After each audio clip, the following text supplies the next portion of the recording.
Hi students, good morning all of you.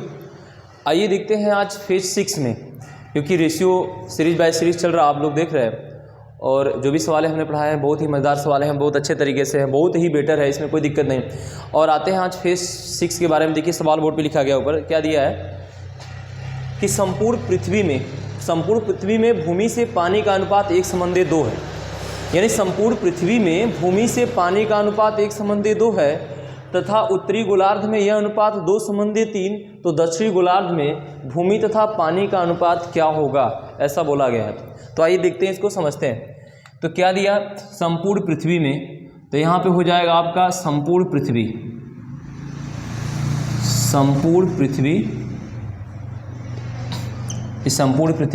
इसमें क्या दिया भूमि और पानी, यानी हो जाएगा आपका भूमि और पानी का अनुपात। तो भूमि और पानी का अनुपात क्या दिया है 1:2 के रूप में दिया है। और बोल रहा है कि यहाँ पे उत्तरी गोलार्ध, यानी उत्तरी गोलार्ध जो है आपका उत्तरी गोलार्ध का अनुपातिक मान दिया है यहाँ पर 2:3 के रूप में दिया हुआ है। तो क्या करना है समझिए, देखिए एकदम आसान तरीका है, इसमें कोई दिक्कत नहीं है। यहाँ पे क्या करेंगे, इनको जोड़ लेते हैं, 2 1 3, यहाँ पे इसको जोड़ के बराबर कर लेते हैं, 2 1 3 हो जाएगा, 3 2 5। क्या हुआ 1 2 3 और 2 3 5, इन दोनों का एलसीएम लेते हैं लॉसा, इन दोनों का एलसीएम नहीं लॉसा ले लेते हैं। तो 5 और 3 का एलसीएम कितना आएगा, 5 3 15 आएगा। देखिए 5 और 3 का लॉसा कितना आएगा, 5 3 15 आएगा। तो 15 में अब यहाँ पे यूनिट बनाते हैं, 3 से 15 में भाग देते हैं, तो 3 5 15, यहाँ पे कितना यूनिट आएगा 5, और 5 से 15 में देते हैं तो 5 3 15 3 यूनिट आता है, ध्यान दीजिए। यानी यहाँ पे यूनिट कितना है 5, यहाँ पर कितना आ गया आपका, यहाँ पे आया 5 और यहाँ पे कितना आ गया है 3। तो ध्यान दीजिए, एक बात समझाते हैं, थोड़ा समझिए। इसको बैलेंस करने के लिए हमें क्या है ना कि ये भूमि वाला जो यहाँ पे मान दिया है 1 और 2, यहाँ पे उत्तरी गोलार्ध का 2 है, इससे उसमें हम गुणा कर लेते हैं 5 में, यानी इस 2 से इस 5 में गुणा कर लेते हैं और इस 1 से इस 3 में गुणा करके इसको बैलेंस कर लेते हैं। और यानी कि बैलेंस करने पर यहाँ पे क्या माना जाएगा, 5 दूनी 10 और 3 एकम 3, तो 5 दूनी 10 से इसमें गुणा कर लेंगे, यानी इसमें गुणा करेंगे 5 में 10 से कम, ये हो जाएगा 10 से कम 10, अर्थ का मान 10, यहाँ पे 10 दूनी 20 इसका आ जाएगा, और 3 से 3 दूनी 6 और 3 त्रिके 9 आ जाएगा। और करना क्या है, इन देखिए क्या करना है समझते हैं। अभी ये संपूर्ण पृथ्वी का मान है, ये जो 10:20 है, जो 10:20 आपका ये संपूर्ण पृथ्वी का मान है, और ये जो 6:9 है उत्तरी गोलार्ध का मान है। तो संपूर्ण पृथ्वी में से अगर उत्तरी गोलार्ध को हम घटाते हैं तो हमारा दक्षिणी गोलार्ध बचेगा। यानी संपूर्ण पृथ्वी 10 में से उत्तरी गोलार्ध को घटाएंगे, 10 में से 6 घटाएंगे 4 बचेगा, और 20 में से 9 घटाएंगे तो 11 बचेगा। यानी कि दक्षिणी गोलार्ध का आंसर आ जाएगा आपका, दक्षिणी गोलार्ध का 4:11 के रूप में। तो ये हो जाएगा क्या आपका 4:11 के रूप में। थोड़ा समझिए इसको, देखिए क्या इसमें करना क्या है कि 1:2 इनको हम ऐड करते हैं, 2 1 3, फिर ये 2:3 है, इसको भी ऐड कर लेते हैं, 3 2 5, दोनों का लसा लेते हैं 15 और यूनिट बना लेते हैं 5 3 15 5 रेशियो 5, और यहाँ पे 5 3 15 3 एकम 3 हो जाएगा। तो अब करना क्या है, देखिए समझिए, ये तो अलग अलग पर्सन से वैल्यू है, यहाँ पे भूमि और पानी दोनों का है, लेकिन इसको हम एक भूमि में कन्वर्ट कर लेते हैं। तो भूमि में कन्वर्ट करते हैं, ध्यान दीजिए। तो यहाँ पे क्या करेंगे, इससे इसमें गुणा कर लेते हैं और इस वाले से इसमें गुणा कर लेते हैं। करने के बाद 5 दूनी 10, ये हो जाएगा 5 दूनी 10, तो 10 एकम 10 और 10 दूनी 20, यहाँ पे 3 एकम 3 दूनी 6 और 3 त्रिके 9। फिर अगर मान लेते हैं सपोज दैट, यहाँ से देखिए समझिए क्या है कि ये जो 10 और 20 आया है, ये भूमि और पानी का यानी संपूर्ण पृथ्वी का है। ये संपूर्ण पृथ्वी का 10 20 और उत्तरी गोलार्ध का 6 और 9 आया है।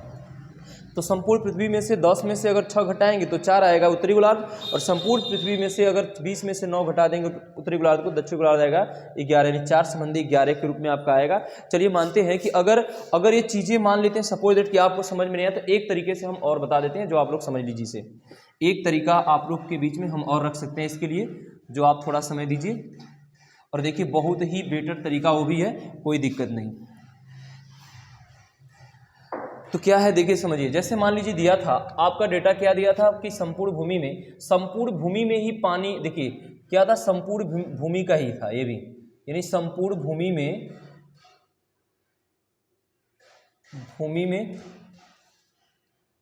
संपूर्ण पृथ्वी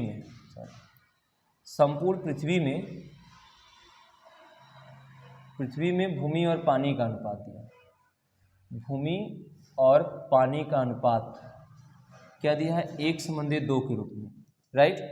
और उत्तरी गोलार्ध का दिया है 2:3 के रूप में। तो एक काम करते हैं ना, इसमें 100 का गुणा कर लेते हैं। जो ये डेटा दिया आपका, इसमें 100 का गुणा कर लेते हैं, सभी में 100 का गुणा कर लेते हैं, दोनों में। तो ये हो जाएगा 100, ये हो जाएगा 200। तो टोटल अगर इसका अमाउंट अगर हम देखें तो 100, 200, कुल कितना आएगा आपका? 300। कुल कितना आ जाएगा? संपूर्ण पृथ्वी का 300। अब इस संपूर्ण पृथ्वी के 300 डेटा को 2 भाग में बांटना है। किसमें? उत्तरी गोलार्ध और दक्षिणी गोलार्ध में। तो उत्तरी गोलार्ध में भी बांटना और दक्षिणी गोलार्ध में भी बांटना है। तो एक काम करते हैं, देखिए बंटवारा तो आधा 50-50 होगा। 300 में बांट लेंगे, संपूर्ण पृथ्वी का 300 है, तो इसमें से उत्तरी गोलार्ध में 150 ले लेंगे और 150 ले लेंगे आपको दक्षिणी गोलार्ध में। ध्यान दीजिए, तो 150 अगर हम उत्तरी गोलार्ध को देना चाहते हैं, जैसे उत्तरी गोलार्ध को अगर हम 150 देना चाहते हैं तो किस अनुपात में देंगे? 2:3 के रूप में देंगे। तो 2:3, 3 दूँ 5 पे 150। देखिए 3 दूँ 5 पे 150, कहने का मतलब इस 300 का आधा उत्तरी गोलार्ध ले लेगा और आधा दक्षिणी गोलार्ध ले लेगा। तो इसमें से बंटवारा कर लेते हैं। देखिए 2:3, 3 दूँ 5 पे 150, इसलिए 1 पर 30, 1 पर 30, 5 से 15 कट जाएगा। 1 अनुपात का मान 30 आया, तो यहाँ से क्या हो जाएगा? 2 अनुपात पे 30 दूनी 60 और 3 अनुपात हो जाएगा यहाँ पर 30 तिहाई 90। तो एक बात ध्यान दीजिए, ये जो आया है आपका डेटा 60 और 90 के रूप में, ये उत्तरी गोलार्ध का है। तो ये उत्तरी गोलार्ध का है 60 और यहाँ पे संपूर्ण पृथ्वी का कितना है? 100। और यहाँ संपूर्ण पृथ्वी में भूमि का 100 है, संपूर्ण पृथ्वी में पानी का 200 है। तो इस 100 में से अगर उत्तरी गोलार्ध का इस 60 को घटाएंगे तो दक्षिणी गोलार्ध का आएगा। इस 200 में से अगर इस उत्तरी गोलार्ध का घटाएंगे तो ये दक्षिणी गोलार्ध आएगा। कहने का मतलब फिर से समझिए, जैसे कि 100 में से 100 पूरे संपूर्ण पृथ्वी का भूमि का है, तो इस संपूर्ण पृथ्वी में से अगर उत्तरी गोलार्ध को घटाते हैं, 100 में से 60 घटाएंगे तो 40 आएगा। कितना आएगा? 40। अगर इसे 200 में से 90 को घटाते हैं तो 110 आएगा। कितना आएगा? 110। यानी इसको हटाते हैं तो आएगा 110। तो इसे अगर हम 0 से 0 को काटेंगे तो क्या आ जाएगा दक्षिण गोलार्ध का? 4/11 के रूप में। आप इस तरह भी लगा सकते हैं, इससे कोई दिक्कत नहीं है। हाँ, आइए देखते हैं अगला सवाल आपके बोर्ड पे है, ध्यान दीजिए। अभी देखते हैं, देखिए सवाल जो है ना बहुत बेटर है, एकदम ज़बरदस्त तरीके से सवाल है, एकदम मस्त है। आप लोग को मज़ा आ जाएगा इस सवाल में, देखिएगा अभी, है ना।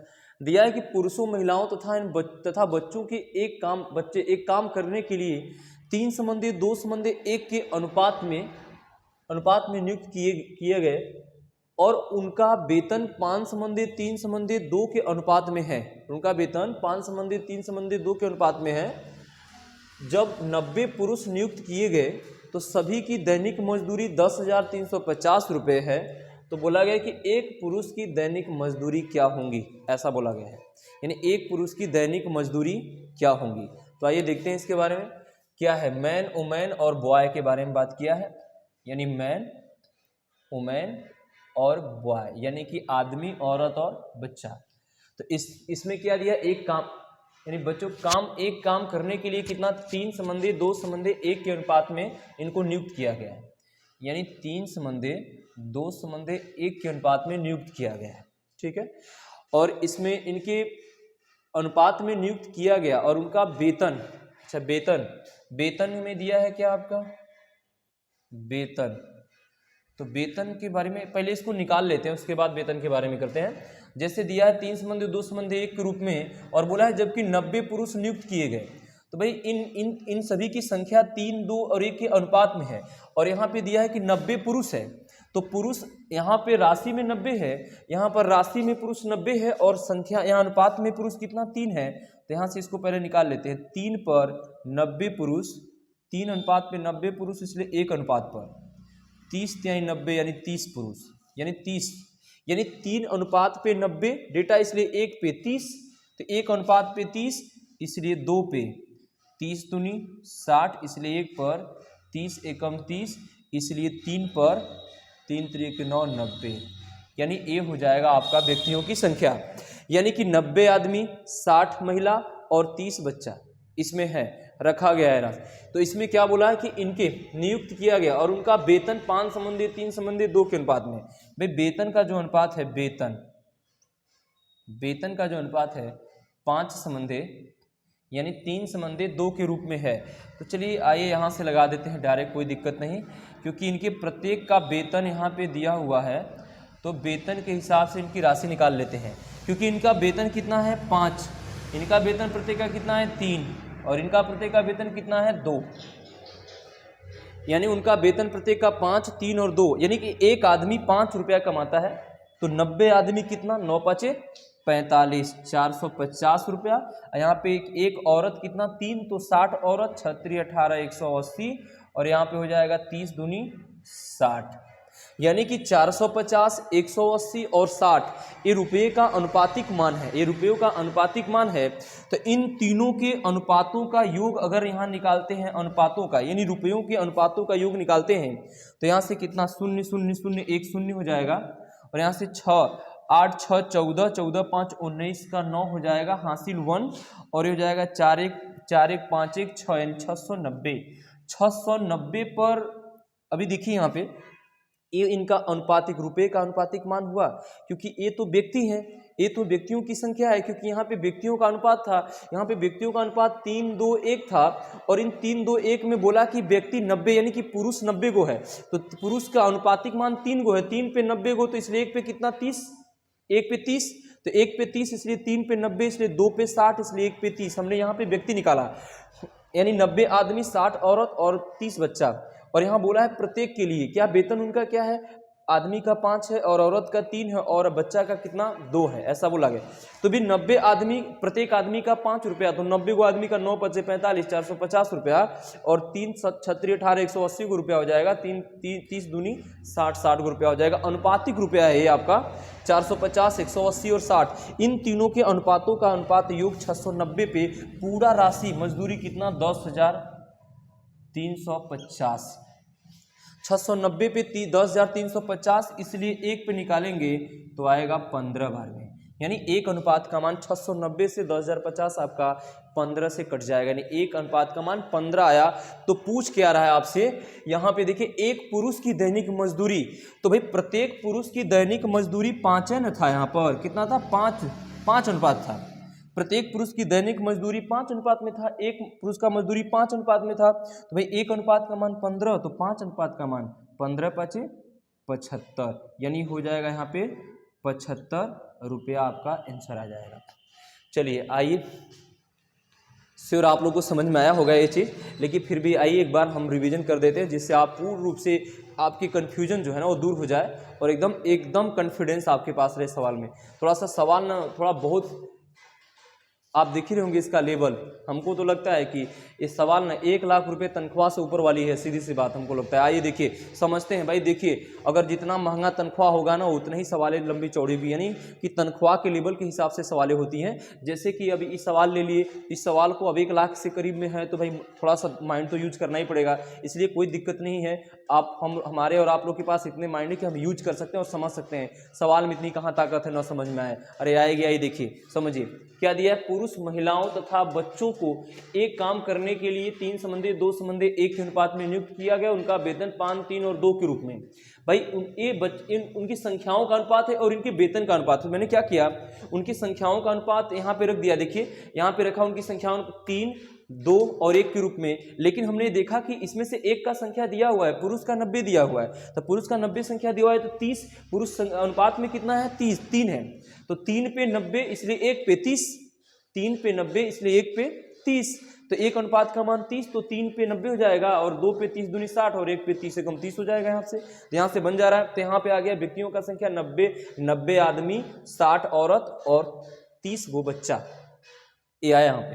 तो यहाँ पे बोला क्या है, देखिए इधर कि उनके प्रत्येक के वेतन 5 3 2, कहने का मतलब यहाँ पे समझिए ये जो 5 रुपया है ना वो प्रत्येक आदमी का है, एक आदमी को 5 रुपया मिल रहा है, तो 90 गो आदमी है तो 9×5 = 45 450 और यहाँ एक औरत को 3 रुपया अनुपात में मिल रहा है, तो 60 गो को कितना 36 18 180, और यहाँ पे एक बच्चा को 2 रुपया मिल रहा है, 2 अनुपातिक मान मिल रहा है, तो 30 गो का कितना 30 दूनी 60, तो यहाँ पे ये बन गया इनका रुपया का अनुपातिक मान रुपया में। तो इनका रुपया का अनुपातिक मान 450, 180 और 60 को हम जब ऐड करेंगे तो यहाँ से आ रहा है 690 अनुपातिक, यानी कुल अनुपातों का योग 690 पे रुपया में कुल रुपया का योग 10,350 यहाँ पे हमने रखा हुआ है। तो यहाँ पे ध्यान दीजिए 10,350, इसलिए एक अनुपात का मान 15, काटने के बाद 690 से 15 बार में कर, एक अनुपात का मान 15।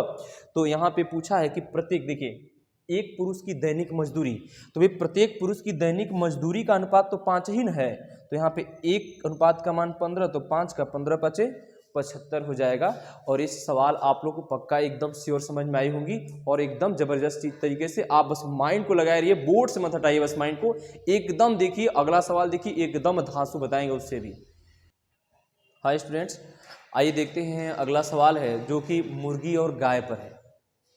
और पहले लॉकडाउन में तो बहुत मुर्गी मुर्गा खाए होंगे आप लोग, तो कन्फर्म है ना, बड़ा सस्ता मिल रहा था ससुरा, हम लोग भी सोचे थे, लेकिन क्या करें, बड़ा डर और लग रहा था कि ये कोरोना से बड़ा परेशान थे हम लोग भी। और लॉकडाउन में तो सभी लोग अंदर ही रूम में रहे होंगे और हम लोग भी सब लोग थे, है ना, लेकिन बड़ा झेलना पड़ा, परेशानी बहुत परेशानी हुई समझ लीजिए कि, क्योंकि सिस्टम पूरा इधर उधर बिखर जाता है। जब एक बार सिस्टम बना होता है ना तो बना होता है, फिर सिस्टम से हटने के बाद ना सिस्टम बहुत बिखर जाता है और बहुत परेशानी होती है।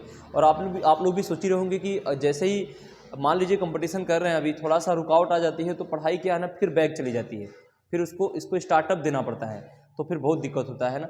चलिए आइए देखते हैं नेक्स्ट सवाल, छोड़िए फिलहाल में तो कंडीशन सही चल रहा है, ठीक ठाक है, देखते हैं चलते हैं। आइए देखते हैं बोर्ड पे क्या दिया, रहीम के पास कुछ मुर्गी और गाय है। रहीम के पास कुछ मुर्गी और गाय है, यदि सिरों की संख्या 48 और पैरों की संख्या 140 है तो मुर्गियों की संख्या क्या होंगी, ऐसा बोला गया है। भाई उनके सिरों की संख्या 48, मुर्गी और गाय दोनों के सिर की संख्या 48 और उनके पैरों की संख्या 140, तो मुर्गियों की संख्या क्या होंगी। तो ये श्योर है कि आप लोग जान ही रहोगे कि मुर्गी के 2 पैर और गाय के 4 पैर, और भाई पैर अलग हो लेकिन सिर तो बराबर होंगे, तो सिर सिंगल ही होते हैं, ध्यान दीजिए। तो यहाँ पे सिर तो सिंगल होंगे, लेकिन आइए देखते हैं, देखिए क्या पूछा है, मुर्गियों की संख्या। तो मुर्गियों की संख्या का मतलब कि 2 पैरों की बात कर दिया। देखिए 4 पैर, या तो 4 पैर पूछेगा या तो 2 पैर पूछेगा, लेकिन यहाँ पूछ रहा है 2 पैर की बात कर रहा है। तो जब 2 पैर की बात कर रहा है तो यहाँ से लिखते हैं, देखिए 2 पैर के लिए, 2 पैर के लिए सूत्र हो जाएगा, 2 पैर वाले के लिए सूत्र होता है, ध्यान दीजिए, यहाँ पे हो जाएगा आपका कुल पैर माइनस सिर गुणे 4/2।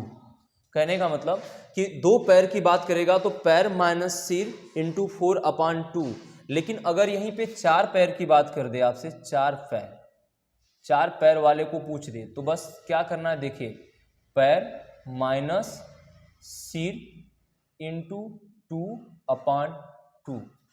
तो आप लोग समझ रहे होंगे कि इसमें चेंजिंग क्या है, आखिरकार में दोनों में क्या बदलाव है, अब तो समझ ही रहे होंगे आराम से। क्योंकि यहाँ पे देखिए 2 पैर वाले में क्या, पैर सेम है, सिर भी सेम है, बस यहाँ पे 2 पैर वाले में 4 का गुणा और 4 पैर वाले में 2 का गुणा, और बटे में दोनों सेम है 2। लेकिन हमें चाहिए क्या, देखिए हमें चाहिए क्या, 2 पैर वाले के बारे में बात किया है, तो अभी 4 पैर वाले को हटा देते हैं, 2 पैर वाले को समझते हैं ध्यान में यहाँ से। तो 2 पैर वाले के बारे में बात किया हुआ है, 2 पैर वाले के बारे में बात किया हुआ है, तो यहाँ से रखते हैं इसको, पैर कितना दिया है, 140 हो जाएगा, 140 माइनस सिर कितना दिया हुआ है, 48 इंटू 4/2, ये हो जाएगा। तो 48 चौके 192, 48 चौके 192, 8 चौके 32 के 2 हाथ में लगा 3, 4 चौके 16, 3 19 यानी 192। देखिए एक बात ध्यान दीजिए, इसमें माइनस प्लस की बात नहीं होती, पैर और मुंडी माइनस नहीं कर सकते आप, पैर और सिर को माइनस नहीं कर सकते, इसलिए इसका अंतराल सिर्फ लेते हैं, ध्यान दीजिए अंतराल, इसके माइनस प्लस से मतलब नहीं रखते, अंतराल से मतलब रखते हैं। तो यहाँ से हो जाएगा 48 चौकी 192 और हो जाएगा 140, तो 192 से 140 को हटाएंगे तो आएगा 52, यानी 52/2, ऐसे काटते हैं, आएगा 26 दूनी 52, यानी कि 26 गो मुर्गी होंगी, यानी मुर्गियों की संख्या आपके 26, यानी मुर्गी आप 26 हो जाएंगे। तो चलिए ये आपको समझ में आ रहा होगा। इस तरह से 4 पैर वाला भी निकाल सकते हैं हम, जैसे 4 पैर की बात करेंगे तो उस सूत्र को रखेंगे तो डायरेक्ट 4 पैर वाला संख्या आ जाएगा आपका। तो आइए इसी पे 4 पैर वाले के बारे में बता देते हैं कि उसका कितना मान आ रहा है। और बता करके उसके बाद आपको एक इसके लिए एक नया ट्रेंड लेटेस्ट मेथड की तरफ चलते हैं। थोड़ा सा देखते हैं इसको। 4 पैर वाले में क्या करना है, देखिए 4 पैर वाले में बस यहीं पे चेंज कर देना है, हो जाएगा 2। यहाँ पे क्या हो जाएगा 2 हो जाएगा। तो 48 दूनी 96, 140 में से घटेगा तो 140 में से 96 को घटाएंगे तो हो जाएगा 44, आपका बचेगा 44/2 और ये हो जाएगा आपका 22। यहाँ हो जाएगा 4 पैर। इसके लिए आप 4 पैर की बात करेंगे तब, यानी कि 4 पैर का मतलब जो 22 आपका आया है ये हो जाएगा किसका, आपका गाय का। ये हो जाएगा एक गाय का, यानी गाय का इस तरह बन जाएगा। क्या करना है, सिर्फ यहाँ 4 के जगह तो 2, यहाँ पे जो 4 था ये 4 है, यहाँ पे 2 कर लेंगे, यहाँ पे 2 कर लेंगे, ये बन जाएगा 4 पैर का सूत्र और 4 पैर का मान निकाल सकते हैं इस तरह से, कोई दिक्कत नहीं। आइए 2 पैर वाले में एक नया लेटेस्ट मेथड आपको बताते हैं, बहुत ही ज़बरदस्त है। समझ लीजिए कि इतना ज़बरदस्त मेथड है, पूरा एकदम आग लगा देगा बोर्ड पे, एकदम आग लगा देगा। आइए देखते हैं क्या दिया इसमें। इसमें करना क्या है, देखिए नॉर्मल सा है ना, मुर्गी और गाय। तो मुर्गी और गाय में क्या करते हैं, पहले पैर की सिर की संख्या हम रखते हैं 48 और 48। तो मुर्गी के पैर कितने होते हैं, 2, मुर्गी के पैर 2, तो इनमें पैर से 2 से गुणा कर लेते हैं। और गाय के पास पैर कितने, 4, तो इसमें 4 से गुणा कर लेते हैं। करने के बाद इसको एलिगेशन से खींच लेते हैं, एलिगेशन मेथड यानी कि मिश्रण, एलिगेशन यानी ऐसे क्रॉस कर लेंगे आप। तो यहाँ पे और एलिगेशन करने के बाद बीच में एलिगेशन यानी मिश्रण क्या होगा, कुल पैर, क्योंकि इसको पैर बनाए इसको भी पैर बनाए, तो कुल पैर बीच में आ जाएगा 140, यानी 140 कुल पैर जो है बीच में हो जाएगा। तो यहाँ से क्या हो जाएगा, 48 दूनी 96, तो 96 140 इनके बीच का अंतराल रखेंगे इसी ट्रैक से, 96 और 140 44, और हो जाएगा 48 चौके 192 और इनके बीच का अंतराल रखेंगे इधर 52, क्या हो जाएगा 52, और एक कट जाएगा आपका 4 से कट जाएगा 13 चौके 52, 4 से 11 बार में कट जाएगा। इनके संख्याओं का योग 13 और 11, भाई 13 और 11 क्या हो जाएगा, 13 और 11 24, 13 11 24 पे कुल सिर कितने 48, ये हो जाएगा 48। क्योंकि जानते हैं आप लोग समझिए, ये जो पैर से है ना, पैर से पैर का एलिगेशन करने पे सिर आता है, पैर से पैर का एलिगेशन करेंगे तो सिर आएगा, सिर का अनुपातिक माना जाएगा 13 11 24 पे 48 सिर, इसलिए 1 अनुपात पे 2 सिर, 1 अनुपात पे 2 सिर, इसलिए 13 अनुपात पे 13 दूनी 26 गो सिर हो जाएगा। यानी प्रत्येक सिर एक होता है, प्रत्येक सिर की एक संख्या होती है, यानी 26 गो ये मुर्गी हो जाएंगी, इधर मुर्गियों का और इधर गायों का। आपको लग रहा होगा थोड़ा लंबा, लेकिन जानते हैं इस पे सवाल अलग अलग तरीके से पूछता है, जो कि बड़ा बेटर तरीका है इसको लगाने के लिए। आप इसका फॉलो करिए, इसको आप एकदम आसान हो जाएगा। अनुपातिक मान पूछ सकता है, इस पे दोनों की संख्या निकाल सकते हैं। देखिए एक अनुपात का मान 2 है, तो 11 पे 11 दूनी 22, इसलिए 1 पे 2 13 13 दूनी 26। यहाँ से मुर्गियों की संख्या और गायों की संख्या भी निकाल सकते हैं, यहाँ से अनुपातिक मान भी डायरेक्ट निकला हुआ, कोई दिक्कत नहीं यहाँ से, ठीक है। हाय स्टूडेंट, आइए देखते हैं। अभी मैंने भी बताया था कि अभी नए टेक्निक से आप लोगों को बताया था भेड़ और मुर्गी के बारे, गाय और मुर्गी के बारे में। लेकिन अभी मैंने बताया ना कि अगला जो है, अभी अगला आपके सवाल भी बताना चाहते हैं कि वो तो मान लीजिए उनकी संख्या के बारे में पूछा है, अनुपात भी पूछ सकता है आपसे, उस लेवल से अनुपात पूछ सकता है। तो अनुपात के लिए क्या है ना कि अगर 2 पैर 4 पैर वाला अगर टेक्निक को अपनाते हैं, मेथड को, तो फिर अलग अलग दोनों को हमें निकालना पड़ेगा। लेकिन इसमें क्या होता है, ये जो अभी मैंने नया मेथड बताया, इसमें डायरेक्ट निकल जाएगा, आपका परेशानी नहीं होगा आपको ज़्यादा। देखिए आइए देखते हैं कैसे डायरेक्ट निकल रहा है आपका, ध्यान दीजिए। क्या दिया है इसमें, मुर्गी और भेड़, तो हो जाएगा आपका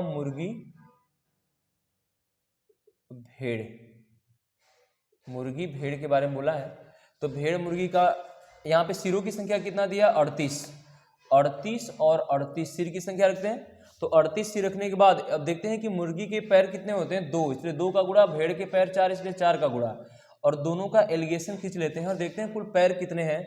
तो कुल पैर की संख्या एलिगेशन में 100 है, तो यहाँ 38 दूनी 76, 100 में से 76 को घटा देंगे 24 यानी 24, और यहाँ पर 38 चौके 152, 38 चौके 152 में से 100 घटा लेंगे, यानी अंतराल करेंगे तो बन जाएगा आपका 52 और एक कट जाएगा आपका 4 से कटेगा 13 बार में, 4 से कटेगा 6 बार में, यानी इनका अनुपातिक मान आ जाएगा आपका 13/6 के रूप में। तो मैंने बताया ना, देखिए कितना आसान है। इस तरह से अनुपातिक मान निकालना आसान है, क्योंकि अनुपातिक मान वाले वैल्यू को अगर उससे निकालेंगे तो दोनों संख्या को आपको निकालना पड़ेगा। निकालने के बाद दोनों संख्या को फिर रखकर अनुपात काटेंगे तब ना आएगा। यहाँ पे क्या है, देखिए डायरेक्ट हो जा रहा है 38, यानी मुर्गी की बात किया है तो 38 गुणे 2, भेड़ का 38 गुणे 4, यानी ये बन गया दोनों पैर। पैर अनुपातिक कुल पैर कितना हो जाएगा एलिगेशन में 100, इनके बीच का अंतराल 24, इनके बीच का अंतराल 52, दोनों को काट दिए, छोटा हो गया 13/6, यानी कि मुर्गी और भेड़ के अनुपातिक मान 13/6 के रूप में आपका आएगा। हाय स्टूडेंट्स, आइए देखते हैं। देखिए बहुत ही बढ़िया सवाल आपके सामने लाए हैं, बहुत ही ज़बरदस्त। ये अभी अगले बार एग्जाम्स में आया हुआ था, एकदम फाइट एग्जाम, क्रॉस एग्जाम से समझिए, एकदम ज़बरदस्त सवाल आपके है बोर्ड पे। आइए देखते हैं, थोड़ा सा इसको समझते हैं क्या है। यदि ए संबंधी बी बराबर सी संबंधी डी हो तो क्या बोला, ए संबंधी बी बराबर सी संबंधी डी हो तो A square plus B square upon C square plus D square बराबर व्हाट, ऐसा दिया गया है। यहाँ से अब देखिए ए ऑप्शनल टाइप का थोड़ा है, इसमें ऑप्शन का इस्तेमाल करेंगे यानी प्रयोग करेंगे तभी जाके आपका हो पाएगा, नहीं तो नहीं हो पाएगा। ध्यान दीजिए यहाँ पे क्या दिया है, 1/2 ए प्लस बी अपान सी प्लस डी और ए माइनस बी अपान सी माइनस डी, और चौथा में क्या दिया है, ए इंटू बी अपान सी इंटू डी। तो चलिए आइए देखते हैं कि कौन सा इसमें ऑप्शन हो सकता है, कौन सा हो जाएगा इसमें का। तो आइए देखते हैं यहाँ पर क्या दिया है, इसका मान ए संबंधे बी बराबर सी संबंधे डी। तो कहने का मतलब ये जो ए संबंधी बी बराबर सी संबंधी डी, एक ऐसी संख्या अनुपातिक मान में यहाँ रखिए, यानी ऐसी संख्या रखिए कि चारों संख्या अलग हो, चारों संख्या इनकी अलग हो लेकिन अनुपातिक मान बराबर हो। अब तो सोचने वाली बात है भाई, एकदम पूरा माथा खनक जाएगा। समझिए कि अब ऐसा कौन सी संख्या रखें जो कि चारों अलग हो लेकिन अनुपातिक मान यानी कि एक दूसरे को बराबर हो। तो आइए देखते हैं, एकदम आसान है, सोच ही लिए होंगे आप लोग। ध्यान दीजिए यहाँ पे क्या है, 1 संबंधी 2 रखते हैं और यहाँ रख देते हैं 3 संबंधी 6। अब आप सोच रहे होंगे कि क्यों ऐसा, कहाँ बराबर है, बराबर है लेकिन देखिए बराबर संख्या अलग अलग है, 1 2 3 6। तो अगर इस 3 और 6 को अगर हम काटते हैं, 3 एकम 3, 3 दूनी 6, तो 1 संबंधी 2 1 संबंधी 2 दोनों साइड में बराबर है ना। तो इस तरह से बराबर भी हो जा रहा है, और कहने का मतलब और संख्या भी अलग अलग है, दोनों रूल्स फॉलो कर रहा है आपका। लेकिन आप लोग के मन में थोड़ा सा सवाल आ रहा होगा कि सर 1 संबंधी 2 तो ठीक है, लेकिन ये 3 संबंधी 6 ही क्यों रखें? यहाँ पे 4 संबंधी 8 भी रख सकते हैं, 6 संबंधी 12 भी रख सकते हैं। हाँ तो ऐसा कर सकते हैं, कोई दिक्कत नहीं, आप कुछ भी यहाँ पे रखें, बस ऐसा ही रखें कि इनका अनुपातिक मान कटने के बाद 1 संबंधी 2 हो जाना चाहिए। कुछ भी संख्या रख सकते हैं, इसमें कोई दिक्कत नहीं। आप चाहें तो 4 संबंधी 8 रख दें, उनको भी काटेंगे तो 1 संबंधी 2 ही आएगा जो इसके बराबर ही होगा।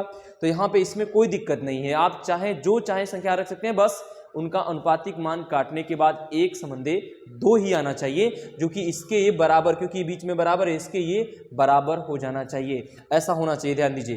तो यहाँ पे चलिए मान लेते हैं कि ए का मान 1 और बी का वैल्यू 2 और सी का 3 और डी का 6। अगर ऐसा है तो पहले हम जो यहाँ पे पूछा है A square plus B square upon C square plus D square, इसमें पुट करके देखते हैं कि इसको पुट करने पर इसकी वैल्यू कितनी आ रही है। आइए देखते हैं, थोड़ा सा ध्यान दीजिए आप लोग, है ना। यहाँ पे क्या दिया है, ए स्क्वायर, तो ए स्क्वायर के बदले रखेंगे 1 का स्क्वायर प्लस बी स्क्वायर वहाँ पे है तो इसके बदले में 2 का स्क्वायर रखेंगे बटे में, और क्या है सी स्क्वायर है तो इसकी जगह पे सी का स्क्वायर प्लस डी स्क्वायर है तो इसके बदले में 6 का स्क्वायर रख देंगे। आइए समझते हैं। देखिए क्या है, इसके ऊपर इस वैल्यू को पुट कर रहे हैं हम, पूरा रखे हैं। तो रखने के बाद यहाँ देखते हैं कि इसका डेटा आ कितना रहा है, 2 दूनी 4, 1 एकम 1 4 1 5 यहाँ आएगा बटे में, इसको करते हैं 6 6 का 36, 3 3 के 9, 36 9 45। तो यहाँ पे हो जाएगा आपका 45, यानी 5 बटे के 45 जो इससे कट जाएगा, आएगा आपका कितना मान, 1 बटे के 9। यानी कि इसको अगर इस मान को रख लेने के बाद, यानी इस मान को पुट करने के बाद इसे काट रहे हैं तो 1/9 आ रहा है इसका वैल्यू, यानी इसकी वास्तविक वैल्यू 1/9 आया। तो अब एक काम करना और आप लोग को कि जो ए मान दिया हुआ है ए संबंधी बी सी संबंधी डी के रूप में, अब इस मान को इन सभी ऑप्शन में रख करके सेटिस्फाई कराएंगे। जिस ऑप्शन में रखने के बाद वैल्यू 1/9 आ जाएगा मान, वही उसका आंसर होगा, यानी इसका सलूशन यानी खंड यानी सलूशन वही प्रश्न आपका होगा, यानी ये आपका ऑप्शन। तो आइए देखते हैं, चलिए आइए देखते हैं इसके बारे में। अब क्या करते हैं, चलिए मान लीजिए अगर इसको उठाते, अगर हम इसी को उठा लेते हैं, AC को A संबंधी, ये तो 1/2 है, तो राइट इधर अलग ही कर दे रहा है। यहाँ पे ध्यान दीजिए, तो इसको उठाते हैं A प्लस बी बटे में C प्लस डी को। तो अगर A की जगह रखेंगे 1, फिर B की जगह रखेंगे 2, C की जगह रखेंगे 3 और D की जगह रखते हैं 6। तो ये क्या हो जाएगा, 2 1 3, 2 1 3 और ये हो जाएगा 6 3 9। इसे काटेंगे तो 3 3 के 9, 1/3 आएगा, जो कि 1/9 के बराबर ही नहीं आ रहा है, इसलिए ये ऑप्शन आपका राइट नहीं है। यानी ये ऑप्शन आपका राइट नहीं है, इस ऑप्शन से ये वाला ऑप्शन आपका नहीं होगा। आइए देखते हैं आगे नेक्स्ट। तो इसी तरह से आगे बढ़ते हुए अगर हम इस पे आते हैं तो क्या रखेंगे, 1 - 2, तो हमें माइनस आने लगेगा। तो जब माइनस आने लगेगा तो वाकई पहले ही तो हट गया, रिजेक्टेड हो गया, क्योंकि यहाँ पे माइनस में कोई मान है नहीं। तो अब आते हैं डी वाले पे, जो ये आपका मान दिया है डी। आइए देखते हैं इसको लगा के देखते हैं ये क्या कर रहा है। यहाँ क्या दिया, a × b, क्या दिया, a × b upon c × d के रूप में ये वैल्यू दिया है डी में। तो इसको रखते हैं a की जगह, 1 × 2 बटे में C × d यानी कि 3 × 6 रख देते हैं। तो ये हो जाएगा क्या, 2 एकम 2, हो जाएगा 6 3 18, 18 इसको काटते हैं, क्या हो जाएगा 1/9, क्या हो जाएगा 1/9 आपका हो जाएगा। तो 1/9 देखिए, इस ऑप्शन को उठा के रखने पर इसका मान 1/9 आया, 1/9 आया, तो इससे भी इसका मान 1/9 आया, इसलिए इसको ये सेटिस्फाई कर रहा है, इसलिए आपका ऑप्शन डी एकदम राइट है। यानी ऑप्शन डी राइट है। आप लोग समझ रहे होंगे कि ये ऑप्शनल है और ऑप्शन से कैसे बनेगा। अगर इस प्रकार से आपके सामने कोई प्रश्न आ रहा है, अगर ऐसा कोई प्रश्न आ रहा है तो आप ऑप्शनल इसको देख सकते हैं और चेक कर सकते हैं, इससे कोई दिक्कत नहीं है, ध्यान दीजिए, है ना। तो ये हो जाएगा आपके सामने सवाल आज का। तो मेरे स्टूडेंट्स, मित्र, फ्रेंड और जो भी लोग इसमें भाई मेरे वीडियो को देख रहे हैं, पसंद कर रहे हैं, लाइक कर रहे हैं, सब्सक्राइब कर, शेयर कर रहे हैं, मेरे साथ जुड़े हुए, उनको सबसे पहले तो शुक्रिया मैं करना चाहता हूं कि जो आप लोग मेरे साथ जुड़े हैं और मुझे इस प्लेटफॉर्म पर, यानी कि इस आपके नए युग में 21वीं सदी में और इस डिजिटल की तरफ हमें भी लाने की कोशिश आप लोग की तरफ से है। और यानी आप लोग की अगर कृपा बरसती रहेगी तो हम भी डिजिटलिंग हो जाएंगे और पूर्ण रूप से इस पर हम भी चलने लगेंगे और आप लोग के बीच सामने हम भी अच्छे से अच्छे मेथड को लाते रहेंगे और देते रहेंगे। और आप लोग भी इससे संतुष्ट हैं, श्योर संतुष्ट हैं, क्योंकि जिस हिसाब से सब्सक्राइबर और शेयर, लाइक सब चीज़ें बढ़ रही है, उस हिसाब से हमें लगता है कि बहुत ही ज़्यादा हमें बहुत ही एनर्जी मिलने वाली है, बहुत ज़बरदस्त मुझे सब्सक्राइबर मिलने वाले हैं। क्योंकि मैंने अभी 20-25 दिन मेहनत किया, लेकिन मैंने देखा कि 20-25 दिन के अंतराल में बहुत ही तेज़ी से सब्सक्राइबर्स हो गए हमारे। इधर मैंने वीडियो बहुत पहले 1-2 शुरू किया था, लेकिन बीच में बहुत बंद कर दिया, क्योंकि मुझे समझ में नहीं आ रहा था कुछ कि इस लेवल से क्या किया जाए, क्योंकि सिस्टम नहीं बन पा रहे थे ढंग का। लेकिन अभी मैंने 20 दिन से वीडियो चालू किया है और जिस हिसाब से 20 दिन में वीडियो सब्सक्राइबर 700-750 के करीब जा रहे हैं, ये हमें बहुत अच्छा और बहुत पसंद आया ये चीज़ें। और आप लोग के बीच में हम दोगुनी गति से, यानी अपने आप को एनर्जी फुल रख करके पूरा एकदम ज़बरदस्त तरीके से आप लोग के सामने आएंगे और मेहनत करेंगे और आप लोग के बीच में सवाल रखते रहेंगे। देखिए आज की ये सवालें हैं जो कि आपके सामने हैं, और हमें अगर आपको ये सवालें पसंद आई, अगर ये पसंद आई और टीचर आपके, अगर आपको सवाल के साथ साथ आपका टीचर भी आपको पसंद आते हैं, तो देखिए इसे लाइक कीजिए, शेयर कीजिए। अगर कोई प्रॉब्लम इसमें है, अगर थोड़ी बहुत कोई भी प्रॉब्लम इसमें लग रही है, तो बेहिचक आप कमेंट में आइए और कमेंट बॉक्स में कमेंट लिखिए कि सर ये प्रॉब्लम है, वो प्रॉब्लम है, उसको दूर किया जाएगा। और कोई भी चीज़ का अगर एक्स्ट्रा आपको मांग है तो फिर रखिए, उसके बारे में उसको पूरा किया जाएगा। और आप लोग के साथ जुड़े रहेंगे हम। SK राठौर। जय हिंद, जय भारत।